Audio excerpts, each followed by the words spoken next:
আসসালামু আলাইকুম।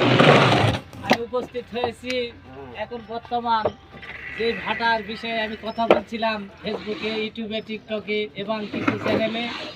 আজকে আমি সেই ভাটায় অবস্থিত হয়েছি। আমি কিছু জনগণলে ইটে কাটছি। এই যে বর্তমান খোলার থেকে ইটেগুলো নিয়ে আসে মিস্ত্রিরা সুন্দরভাবে ইট ভাটায় সাজাইতেছে।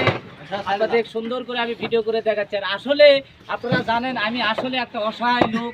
আপনাদের সামনে বিভিন্ন রকমের ভিডিও আমি তুলে থাকি। আর ফেসবুকে আমি নিয়মিতভাবে ভিডিও আপনাদেরকে আপলোড দিই, অবশ্যই আপনারা দেখেন। অবশ্যই আমি সারাদিন পরিশ্রম করার মাঝে আমি আপনাদের সামনে যে ভিডিওগুলো ছাড়ছি এবং দেখাইতেছি। এই যে বর্তমানে এখন ইট সাজাইতেছি, এখন কিছুদিনের মধ্যে হয়তো আমাদের একটু আগুন দেওয়া হবে। এই যে আমি এই পর্যন্ত আপনাদেরকে এই সেন দেখালাম, আর যখন আবার ইট উঠে যখন বাইর হবে তখন আবার সৌন্দর্যভাবে আমি আপনাদেরকে দেখাবো। ধন্যবাদ, ভালো থাকবেন, সাবস্ক্রাইব করবেন। সাবস্ক্রাইব